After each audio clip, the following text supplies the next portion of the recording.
आपलं हिंदुत्व स्पष्ट आहे, हृदयात राम आणि हाताला काम. भाजपचं किंवा एकनाथ शिंदेचं जे हिंदुत्व ते स्वतःच समजतात. ते काय मानतात स्वतःला? ते घर जाळण्याचं हिंदुत्व आहे, आपल्या घरातली चूल पेटवण्यातलं हिंदुत्व. पण आपण पाहत आहात पवन न्यूज.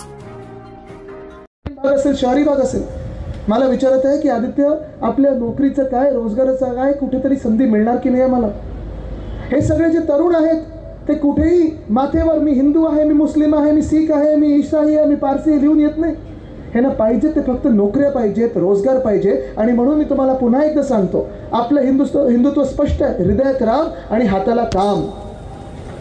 भाजपचं किंवा एकनाथ शिंदेचं जे हिंदुत्व ते स्वतःच समजतात.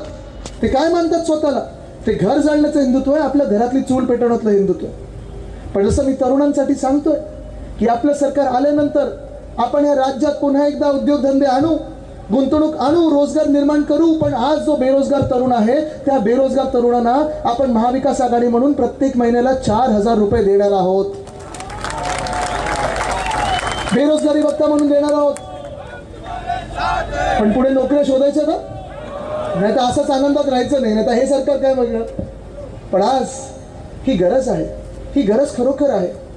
अमोल भैया, तुम्ही आज मंचावर आहात. मुंबईत आपण जे काम केलेलं आहे ते तुम्हाला माहिती आहे. सचिनजी, तुम्हालाही माहिती आहे आपण मुंबईत काम केलेलं आहे. मुंबई महानगरपालिकेने आपली राजधानी मुंबई, आपले इथून अनेक लोक मुंबईत कामावर आहेत, मुंबईत राहतात, मुंबईचे मुंबईकर आहेत, अस्सल मुंबईकर आहेत. मुंबई ही आपली राजधानी आहे, जी राजधानी आज एकनाथ शिंदे अदानीला देऊ इच्छित आहेत. पण मुंबईमध्ये जशी public school, Mumbai public school आपण केली आहे, मुंबई महानगरपालिकेचं मोफत शिक्षण मुलींना असो किंवा मुलांना असो मोफत देतो, दर्जेदार देतो. तसंच दर्जेदार आणि मोफत शिक्षण जसं आज राज्यात मुलींना आहे तसं आपण मुलांसाठी पण करणार आहोत. कारण शिकला नाही तर आजच्या जगात पुढे जाऊ शकत नाही. शिकला नाही तर पुढे जाऊ शकत नाही. शिक्षण हे गरजेचं आहे. शिक्षणाशिवाय आपण कुठेही जाऊ शकत नाही. मग राज्य सरकारच्या स्पर्धा परीक्षा असतील, जेव्हा परत ह्या गेल्या 2 वर्षात मी पाहिलेलं आहे, तरुण मुला मुलींना आंदोलनं करायला लागलेत. IAS IPS झालं तर बदली पोस्टिंगसाठी पैसे द्यायला लागतात. हा जसा विषय महत्त्वाचा आणि मोठा झालेला आहे तसं आज शिक्षण देखील तेवढंच महत्त्वाचं आहे. ते शेवटच्या व्यक्तीपर्यंत पोहोचणं गरजेचं आहे. पण शिक्षणाबद्दल बोलत असताना, आणि जसं मुलींचं मोफत शिक्षण आहे, पण मुलींना पुढे काय? आज महिला ज्या इथे उपस्थित आहेत, मी तुम्हाला विचारत आहे की लाडक्या भाऊ जी योजना आहे, गेल्या 2-3 महिन्यात जी लाडका भाऊ योजना आली आहे, किती रुपये देतात हो आपल्याला? किती देतात? 1500. थोडा घसा बसला म्हणून खडी साखर खातोय ना, तर तुम्हाला वाटेल काहीतरी भलतं खातं. किती देतात? 1500. पण एका वेळेला 2014 मध्ये किती देणार होते आपल्याला? आता डोळे बंद करा, डोळे उघडा. 2024 मध्ये तुम्ही आलात, किती मिळत आहेत? किती मिळत आहेत? 1500. म्हणजे किती कमी केलं यांनी?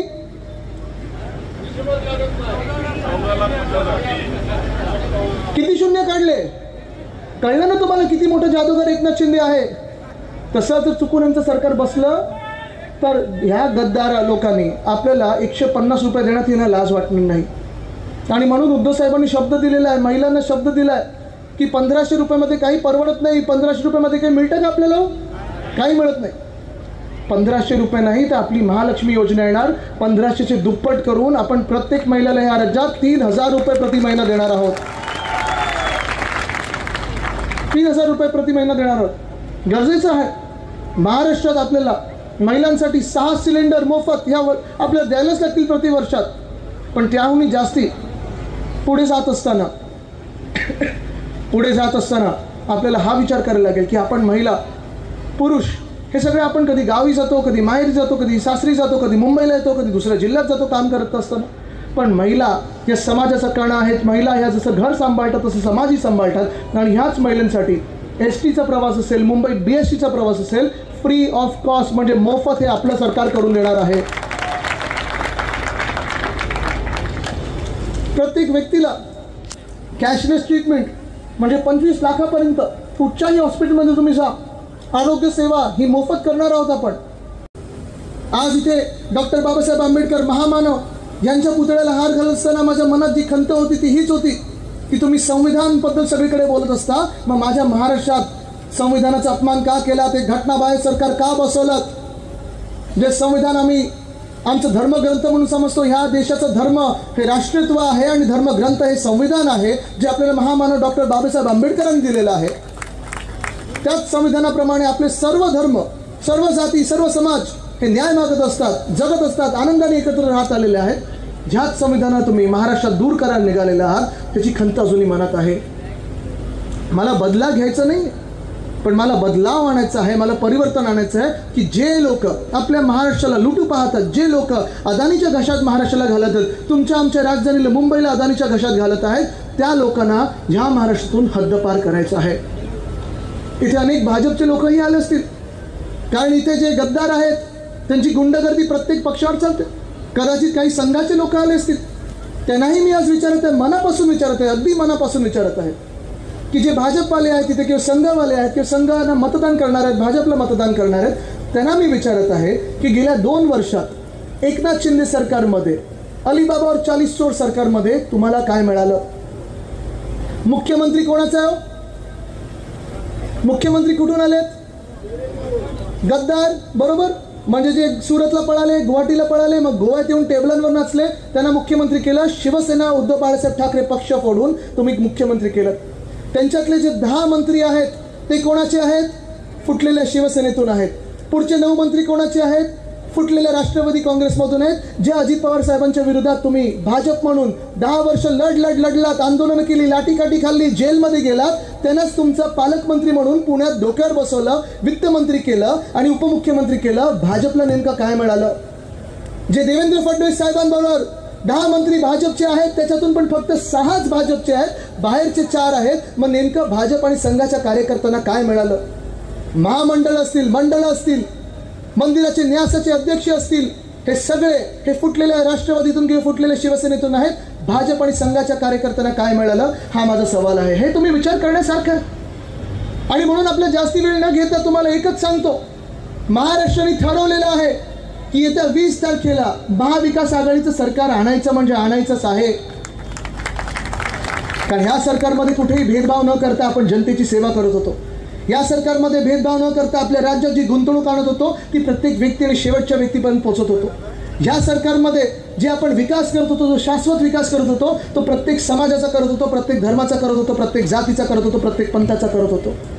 कुठेही देवेंद्र फडणवीस किंवा एकनाथ शिंदेच्या सरकारसारखं वारकऱ्यांवर लाठीचार्ज आम्ही केला नव्हता. कुठेही जरांगे पाटील साहेबांवर आम्ही लाठीचार्ज केला नव्हता. जो केला तो एकनाथ शिंदेच्या सरकारने केला आणि त्याच्या विरोधात आम्ही उभा आहोत.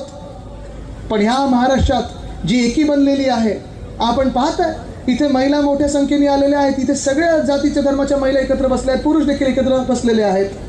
जो आज महाराष्ट्र त्रस्त आहे, जो महाराष्ट्र हैराण आहे, मग तो आत्महत्या करणारा विदर्भातला किंवा मराठवाड्यातला शेतकरी असेल किंवा मग बेहाल झालेला आपल्या कोकणातला किंवा पुण्यातल्या किंवा मुंबईतला युवा असेल, कोणाची जातपात धर्म ही परिस्थिती बघत नाही. कारण आज जी परिस्थिती आपल्यावर उद्भवलेली आहे ती एका व्यक्तीमुळे उद्भवलेली आहे, ते म्हणजे एकनाथ शिंदे. ही लढाई ही आमची काही वैयक्तिक नाही आहे. ही लढाई नुसतं संजयजींना आमदार बनायचं आहे, मला आमदार बनायचं आहे किंवा भास्कर जाधव साहेबांना आमदार बनायचं म्हणून नाही आहे. ही लढाई आपला महाराष्ट्र राहणार की गुजराष्ट्र बनणार किंवा अदानी राष्ट्र बनणार, ही ती लढाई आहे. ही लढाई ती आहे ज्या महाराष्ट्रामध्ये आपण एवढे वर्ष अनेक दशक एकत्र राहिलो. महाराष्ट्र प्रगतिशील राज्य, पुरोगामी राज्य म्हणून राहिला, दंगली कुठे घडत नव्हत्या. आज ही लढाई आहे जे बाहेरून येऊन आपल्याला सांगतायत की पहा बघा आमचं मॉडेल कसं आहे, उत्तर प्रदेशचं मॉडेल कसं आहे, गुजरातचं मॉडेल कसं आहे. योगी साहेब, आपल्या उत्तर प्रदेशमध्ये कोविडच्या काळात गंगेत शव वाहत होती, तसं आम्ही महाराष्ट्रात होऊ दिलं नाही. जे उद्योग धंदे गुजरातला पाठवलेत ते पुन्हा एकदा महाराष्ट्रात आणण्यासाठी तयार आहात का? जे महाराष्ट्रात खोके धोके हे राजकारण आहे, ते खोके आणि धोकेचं राजकारण गाडण्यासाठी तुम्ही तयार आहात का? जे गद्दारी झालेली आहे त्या गद्दारांना गाडण्यासाठी तुम्ही तयार आहात का? ज्यांनी ह्या महाराष्ट्राला लुटलेलं आहे त्यांना हद्दपार करण्यासाठी तयार आहात का? जर परिवर्तन आणायचं असेल तर 20 तारखेला तुम्हाला मतदान करायला लागेल. आणि त्या मतदानाची निशाणी कुठची? निशाणी कुठची? निशाणी कुठची? निशाणी कुठची? महिलांनी सांगावं निशाणी कुठची? निशाणी कुठची? पुरुषांनी सांगावं निशाणी कुठची? निशाणी कुठची? सगळ्यांनी सांगावं निशाणी कुठची? हीच निशाणी तुम्ही घरोघरी नेली पाहिजे. कारण ही निशाणी मशाल जी आहे, जर मशाल पेटली ती पेटणारच. ती पेटल्यानंतर महाराष्ट्रातला अंधार दूर होईल आणि पुन्हा एकदा या महाराष्ट्राला सुवर्ण संधीकडे आपण नेऊ.